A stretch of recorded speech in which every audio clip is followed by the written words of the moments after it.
Πόσα μπορείς να αλλάξεις σε ένα πολιτισμό μέχρι να πάψει να αναγνωρίζει τον εαυτό του? Αντιγόνη, Όμηρος, Οδύσσεια, γλώσσα, παιδεία, ταυτότητα, μεμονωμένα όλα φαίνονται άσχετα. Αν όμως τα βάλεις όλα μαζί, γιατί το μεγαλύτερο όπλο απέναντι σε έναν πολιτισμό δεν είναι να το απαγορεύσεις την ιστορία του, είναι να τον κάνεις να διαφορεί για αυτήν. Πήγαμε λοιπόν τις προάλλες να δούμε το εμπνευσμένο από την Αντιγόνη έργο στην Επίδαυρο, όπου έγινε ένας χαμός. Από το πρώτο τέταρτο 20 λεπτό ξεκινήσαμε να φεύγουμε. Εγώ ήμουν από τους πρώτους που έφυγα, μαζί με αρκετούς άλλους, όπου κάτσαμε μετά κάτω στο καφέ καθώς περιμέναμε τους υπόλοιπους και συζητούσαμε για το τι συνέβη εκεί, τι ξεκίνησε να συμβαίνει. Κάτι αντίστοιχο που συνέβη και με την Οδύσσεια, την καινούρια του Νόλαν, αλλά και με πολλά άλλα πράγματα. Έχουμε φτάσει λοιπόν σε ένα σημείο, για να μην πω όλοι, ένα πάρα πολύ μεγάλο μέρος του πληθυσμού να λειτουργεί με το έλα μωρέ, με το όχ αδερφέ, με το είσαι υπερβολικός, είσαι υπερβολική. Τι ωραία ταινία που ήτανε πολύ εμπνευσμένη η παράσταση, οι ηθοποιοί ήταν εξαιρετικοί, τα εφέ ήταν εξαιρετικά.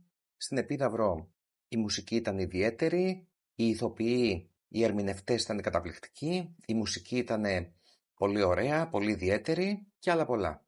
Επισήμως λοιπόν Αντιγόνη inspired by the work of Sophocles, εμπνευσμένο από την δουλειά, από το έργο του Σοφοκλή. Άρα έχουμε πειραματισμό, έχουμε κάτι ριζοσπαστικό, νέα τέχνη, όλα πάρα πολύ ωραία. Αλλά γιατί πρέπει όλα αυτά να συμβούν στον ιερό τόπο της Επιδαύρου? Γιατί ένας καλλιτέχνης, φτασμένος υποτίθεται, ή προσπαθώντας να φτάσει κάπου, θα πρέπει να πάρει από το κύρος του Σοφοκλή, της Αντιγόνης και του όποιου Σοφοκλή και της όποιας Αντιγόνης, για να μπορέσει να βγάλει κάτι προς τα έξω υπό την ομπρέλα του αρχαίου μας πολιτισμού. Αν ήμασταν Κινέζοι θα μιλούσαμε για την Κίνα, αν ήμασταν μιας άλλης εθνικότητας θα μιλούσαμε για την άλλη εθνικότητα. Τώρα τι να κάνουμε, είμαστε Έλληνες, οπότε για αυτό θα μιλήσουμε. Η Επίδαυρος δεν είναι απλά ένα βένιο, είναι μνήμη, είναι ιερός τόπος. Αυτό που συνέβη εκεί ήταν ύβρις και γι' αυτό βέβαια ευθύνεται και το κράτος και το αντίστοιχο Υπουργείο που έδωσε άδεια χωρίς να δει τι επρόκειτο να παίξει εκεί πέρα, συν ό,τι άλλες χρηματοδοτήσεις έχει δώσει για ταινίες, για ξεπούλημα μνημείων και για πάρα πολλά άλλα. Είναι τεράστιο το θέμα, θα προσπαθήσω να το κρατήσω όσο συμπτυγμένο γίνεται. Άλλο λοιπόν δημιουργώ κάτι καινούριο και πειραματίζομαι και κάνω ό,τι θέλω, και άλλο χρησιμοποιώ έναν ιερό τόπο για να παρουσιάσω κάτι το οποίο δεν έχει κύρος από μόνο του. Και έτσι θα δανειστώ το κύρος της Επιδαύρου, θα δανειστώ το κύρος των αρχαίων Ελλήνων, του Σοφοκλή και συγκεκριμένα της Αντιγόνης. Κάτι αντίστοιχο σε άλλο πρίσμα, το θρησκευτικό, συνέβη πριν κάποιο διάστημα με την πινακοθήκη, που του ήρθε του άλλου τι να κάνει, να παίξει με την Παναγία. Και μπορεί εσένα να μην σου λέει κάτι η Παναγία, εμένα μπορεί να μην μου λέει κάτι η Παναγία που μου λέει. Είτε μιλάμε για την Παναγία, είτε μιλάμε για την Πανγαία, είτε μιλάμε για την Αθηνά, είτε μιλάμε για πολλά άλλα πράγματα, αρχέτυπα, εγρηγορότα, οντότητες και ενέργειες. Τι δουλειά έχεις, βρε άσχετε, να πας να κουμπάς ιερά πράγματα άλλων ανθρώπων και συγκεκριμένα πάρα πολλών άλλων ανθρώπων, είτε μιλάμε για το χριστιανισμό, είτε μιλάμε για το πνεύμα της αρχαίας Ελλάδας και τους αρχαίους φιλοσόφους. Για κάποιους από εμάς τα συνδέουμε, για κάποιους άλλους δεν τα συνδέουμε, τα θεωρούμε αντίθετα. Όπως και να έχει όμως, γιατί πρέπει να πάρεις δύναμη και κύρος από τέτοια εγρηγορότα, από τέτοια πρότυπα, από τέτοια σύμβολα και δεν μπορείς να το κάνεις μόνος ή μόνη σου? Και σε μια τελική, αφού επιλέγεις, επειδή μόνος σου δεν μπορείς ή φτάνεις μέχρι ένα σημείο, όποιος και να είσαι, τώρα τα τυχαία αυτά τα δύο παραδείγματα, γιατί είναι και άλλοι πολλοί, γιατί δεν πας να πιάσεις το Κοράνι να δούμε τι θα γίνει? Πάρε το Κοράνι που έχει πόσες ωραίες ιστοριούλες εκεί και κάνε ριζοσπαστικά και πειραματικά πράγματα. Πήγαινε στην αντίστοιχη πινακοθήκη και παίξε εκεί πέρα με το Κοράνι. Για δεν το κάνεις να δούμε τι θα γίνει? Όλο αυτό το πράγμα είναι πάρα πολύ κατευθυνόμενο.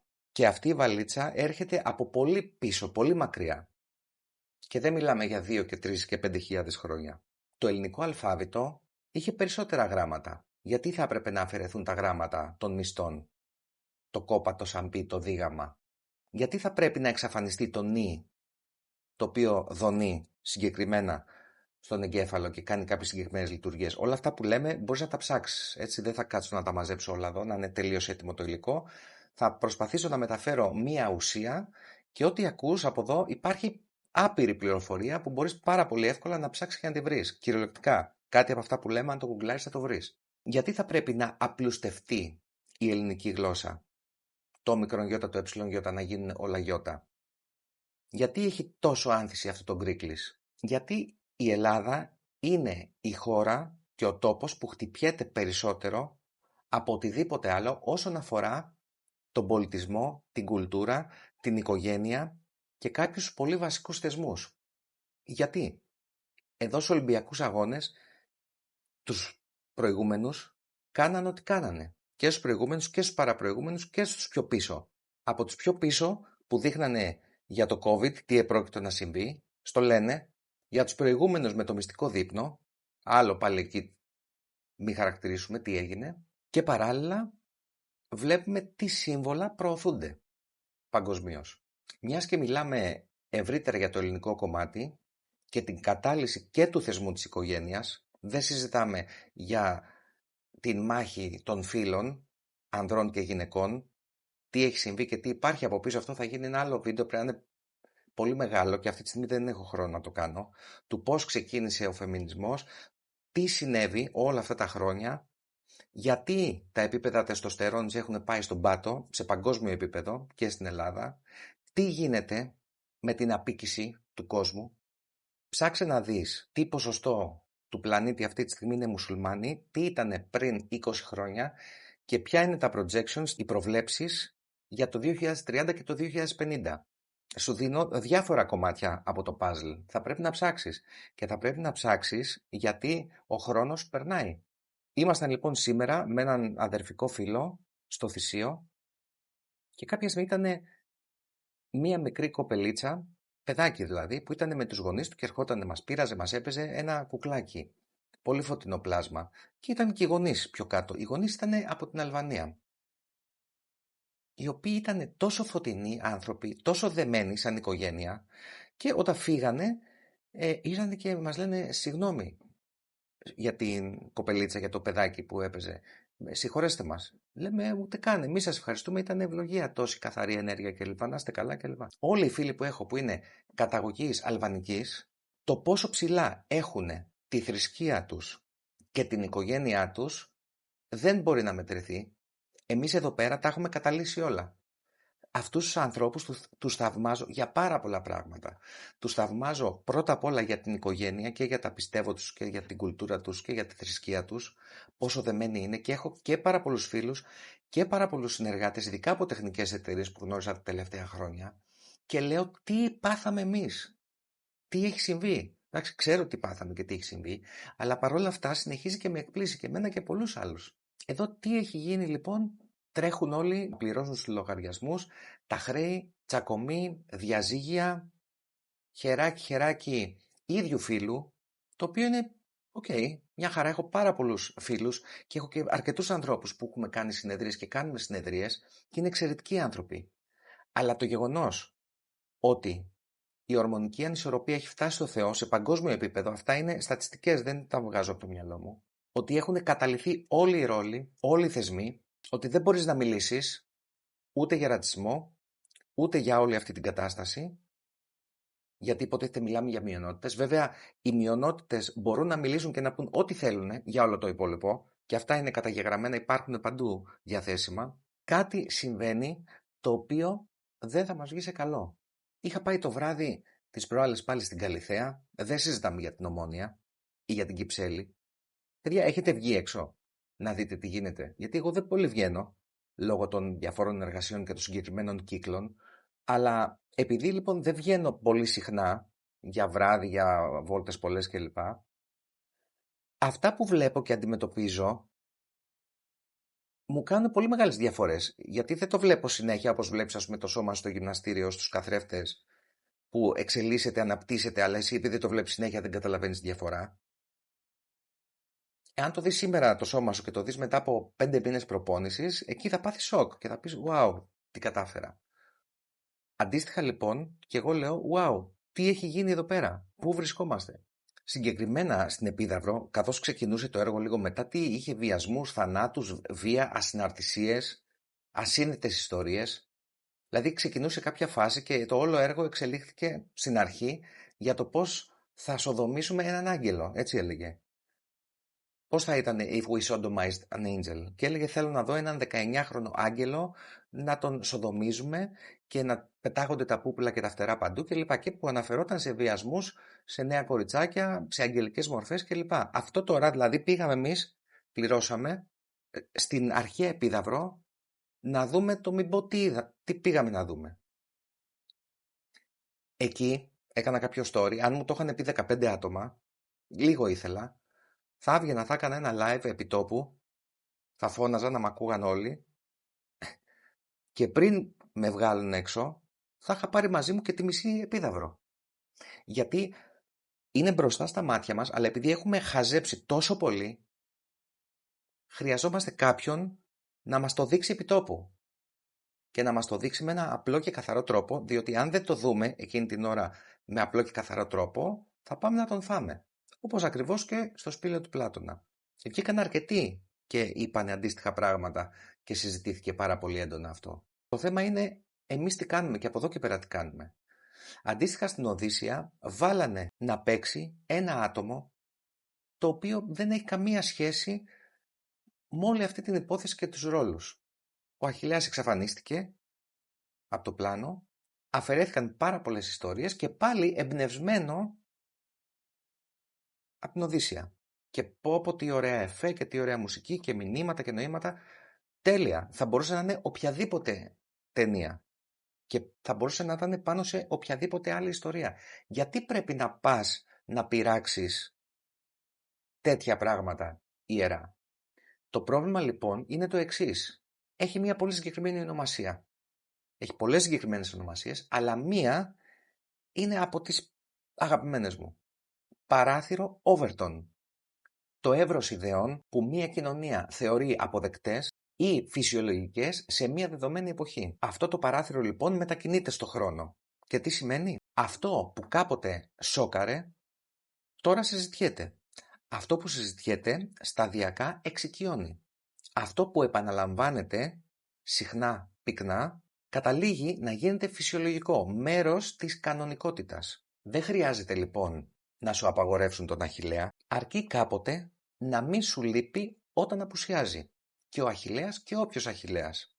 Αυτό κράτησε το. Ταυτότητα δεν είναι μόνο το DNA. Ταυτότητα είναι και η συλλογική μνήμη. Τι ιστορίες γνωρίζεις, ποια σύμβολα αναγνωρίζεις, με ποια σύμβολα, με ποιους ήρωες, με ποιους χαρακτήρες ταυτίζεσαι. Με ποιες φιλοσοφίες, ποια γλώσσα καταλαβαίνεις, τι θα παραδώσεις στο παιδί σου στην επόμενη γενιά. Η γλώσσα και όλα αυτά είναι μέρος του λογισμικού που φοράμε εδώ πέρα.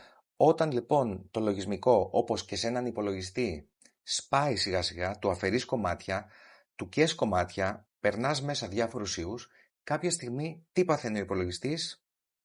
Πάβει να λειτουργεί. Γίνεται πολύ πιο αργός. Δεν δουλεύουν τα προγράμματα. Τα antivirus, τα αντιβιωτικά που έχεις, τα firewalls, οι προστασίες, όταν ο πυρήνας του λογισμικού, ο παλιός kernel, αρχίζει και αλλοιώνεται, τότε τα πάντα αρχίζουν και αλλοιώνονται. Και τώρα πάω και από το ένα θέμα στο άλλο. Αντίστοιχα και σε μια κοινωνία, κάποια από τα συστατικά είναι η ορθή αρσενική ενέργεια. Όχι τοξική, ούτε η τοξική θηλυκή ενέργεια, ούτε η τοξική αρσενική ενέργεια. Οι δύο ενέργειες, ιερό θηλυκό, ιερό αρσενικό, έχουν συγκεκριμένες, διαφορετικές και αλληλοσυμπληρούμενες λειτουργίες. Όταν έχεις πάει λοιπόν και έχεις ευνουχίσει την αρσενική ενέργεια, τότε ο εχθρός θα περάσει μέσα στην πόλη και θα αρπάξει και τα γυναικόπαιδα μέσω του όλου αυτού που γίνεται. Αυτό προφανώς θα σηκώσει πολλές αντιδράσεις, αλλά εάν δοθεί κάποια στιγμή η δυνατότητα και ο χρόνος να σου εξηγήσω βήμα-βήμα, να στα κάνω κέρματα τι ξεκίνησε, πώς ξεκίνησε και τι έχει συμβεί και γιατί, τα φρικάρεις. Γιατί αυτό που επικρατεί, οι βασικές άμυνες από τους δεσμότες, από αυτούς που έχουμε ας πούμε ενσωματωθεί μέσα στο σύστημα και δεν μπορούμε να ακούσουμε κάτι διαφορετικό, ο βασικός μηχανισμός είναι η επίκληση στο συναίσθημα και οι επιλεγμένες μνήμες που προβάλλουν τα διάφορα media, δηλαδή από το 100% των περιπτώσεων, των όποιων περιπτώσεων, θα πάρουμε το 0,000 κάτι της εκατό και αυτό θα το προβάλλουμε. Όπως ακριβώς λέγαμε και στο σεμινάριο, σε έναν τεράστιο πίνακα, ο οποίος είναι πανέμορφος, άμα πας στη μαυρίλα και τη φέρεις εδώ και βλέπεις μόνο τη μαυρίλα, θα πεις πω, ήταν μαύρος κακάσχημος πίνακας. Και αντίστροφα ισχύει προφανώς. Τα λάθη λίγων και μειονοτήτων δεν μπορούν να καθορίζουν την πλειοψηφία. Δεν μπορεί η πλειοψηφία να προσαρμόζεται στην μειονότητα. Όλοι θα έχουν ίσα δικαιώματα, ελευθερία, σεβασμό, αλλά με πάρα πολύ διάκριση. Αυτό που κάνουμε και θα κάνουμε στο επόμενο διάστημα θα οδηγεί σε κάποια πολύ συγκεκριμένα μονοπάτια. Το ένα μονοπάτι θα είναι η αφύπνιση, το άλλο μονοπάτι θα είναι η αυτογνωσία, που αυτά συνδέονται, το άλλο μονοπάτι θα είναι η ενότητα και η κατανόηση του πώς αλληλοσυμπληρωνόμαστε. Είτε μιλάμε για ιερό θηλυκό και ιερό αρσενικό, είτε μιλάμε για οποιονδήποτε συνάνθρωπό μας. Πώς μπορεί να υπάρχει αρμονία με τη φύση, με τα ζώα, με τη γη, τον πλανήτη, με τον εαυτό μας, με τους συνανθρώπους μας και ποιος είναι ο σε εισαγωγικά και χωρίς εισαγωγικά εχθρός. Εδώ που βρισκόμαστε, στο δίπολο, στο πεδίο της διτότητας, έτσι λειτουργεί όλο αυτό το σύστημα. Εάν δεν υπήρχε το συν, το πλην, το αρνητικό, το θετικό, δεν θα ήμασταν εδώ, θα ήμασταν ηλιακά όντα και θα ζούσαμε σε μια άλλη κατάσταση. Αυτή τη στιγμή εδώ έχουμε καλεστεί να κατέβουμε σε εισαγωγικά και χωρίς εισαγωγικά, να γιώσουμε φως, να γιώσουμε συνείδηση εδώ στην πυκνή ύλη και να παίξουμε κάποιους ρόλους, να βοηθήσουμε σε κάποια πράγματα, αν είναι μέρος του παιχνιδιού, να εξελιχθούμε, να πάρουμε κάποιες εμπειρίες κλπ. Όσο μεγαλύτερη η γνώση και η αντίληψη και η διάκριση, τόσο πιο ξεκάθαρα γίνονται όλα και τόσο πιο απλή γίνεται η ζωή. Με το παράθυρο Overton λοιπόν και με την κατάλληλη επανάληψη, με τους καθρεπτικούς νευρώνες και με τη λειτουργία του υποσυνείδητου, όπου δημιουργείται ταύτιση, μνήμη, εγγραφή, μέσω της επανάληψης, πλέον πράγματα τα οποία ήταν κάποτε αδιανόητα, και εδώ δεν μιλάμε για εξέλιξη, μιλάμε για αδιανόητα πράγματα, για σφάλματα, για ύβρις, γίνονται αποδεκτά. Όπως παλαιότερα μπορεί να βλέπαμε έναν άνθρωπο στο δρόμο να αιμορραγεί ή να έχει χτυπήσει οτιδήποτε, τώρα μου έχει συμβεί πάρα πολλές φορές, βλέπεις στο δρόμο κάποιον να είναι κάτω, μπορεί να έχει χτυπήσει, μπορεί οτιδήποτε, και οι περισσότεροι τον περνάνε από πάνω ή τον περνάνε από το πλάι, να μην σκοντάψουν, να μην λερωθούν. Αυτά κάποτε ήταν αδιανόητα. Αλλά όταν βλέπουμε συνέχεια ταινίες και από τα μέσα μαζικής εξαπάτησης και υποτιθέμενες ειδήσεις, βία, τρόμο, φόβο, βία, ατυχήματα, κακοποιήσεις, βιασμούς, το ένα το άλλο, πλέον γίνεται αυτή η πραγματικότητά μας. Εξοικειωνόμαστε, απομακρυνόμαστε από το όμορφο, από την αρετή, από τα θετικά πράγματα και αυτά τα αρνητικά γίνονται η αλήθεια μας και γίνονται η συνήθειά μας. Η μετάδοση πληροφορίας είναι επιλεκτική. Είναι επιλεκτική.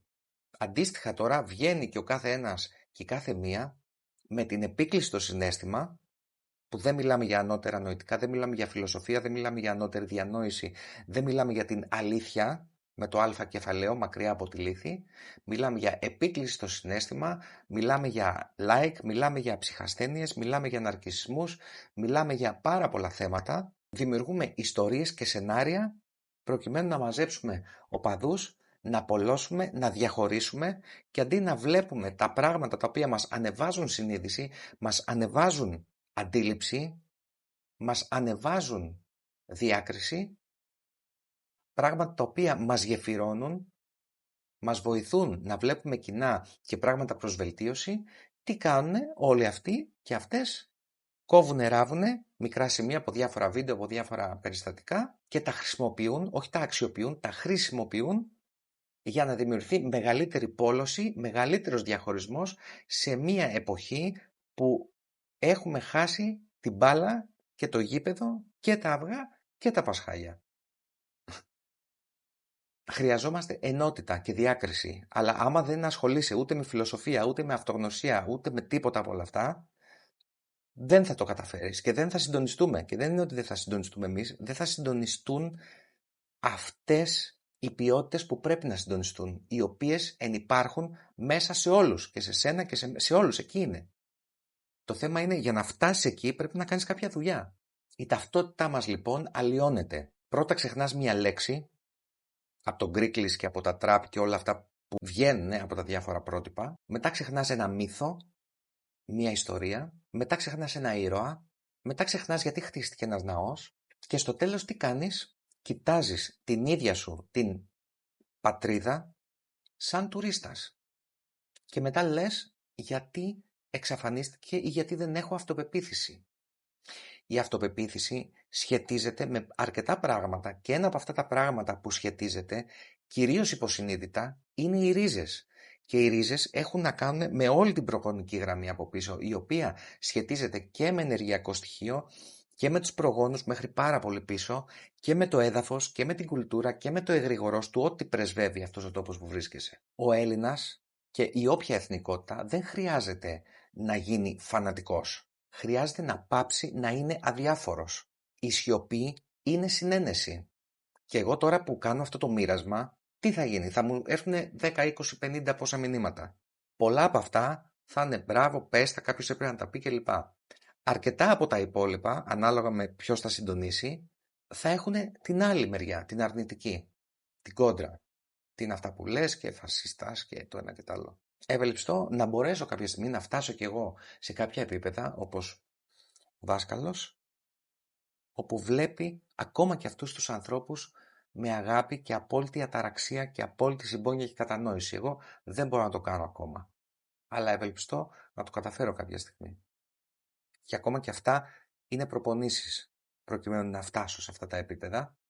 Και αυτό είναι κάτι που σου μοιράζομαι, γιατί και σένα ό,τι σε δυσκολεύει, αν μπορέσεις να το δεις σαν δάσκαλο, σαν κατάσταση η οποία σε δυναμώνει και σε βοηθάει για κάτι καλύτερο, τότε θα το δεις τελείως διαφορετικά. Η μεγαλύτερη μάχη λοιπόν για τη μνήμη δεν γίνεται όταν κάποιος σου λέει ξέχνα τον Όμηρο ή ξέχνα την Αντιγόνη και θα στα δείξω διαφορετικά. Γίνεται όταν η εικόνα του Ομήρου και του όποιου Ομήρου μέσα στο μυαλό σου έχει ήδη δημιουργηθεί πριν καν ανοίξεις την πρώτη σελίδα της θεωρητικά αληθινής ιστορίας.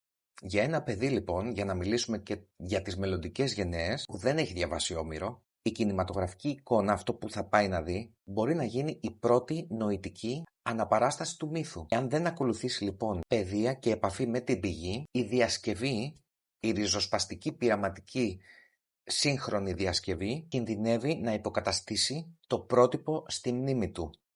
Εμείς λοιπόν μεγαλώσαμε μέχρι και αυτές οι γενναίες με κάποια πρότυπα. Με τους άθλους του Ηρακλή, με το γένος των ηρώων, με το χρυσό γένος, με άλλες προσωπικότητες και από άλλους λαούς και προσπαθήσαμε συνειδητά και υποσυνείδητα να συλλέξουμε κάποια συστατικά που μας εμπνέουν και θέλουμε προκειμένου να μπορέσουμε να ταυτιστούμε ενεργειακά και νοητικά και ψυχικά και συναισθηματικά με κάποια τέτοια δυνατά υγιή πρότυπα. Όλα αυτά, με όλο αυτό που πάει να συμβεί και ήδη έχει συμβεί σε ένα πάρα πολύ μεγάλο βαθμό, θα χαθούν.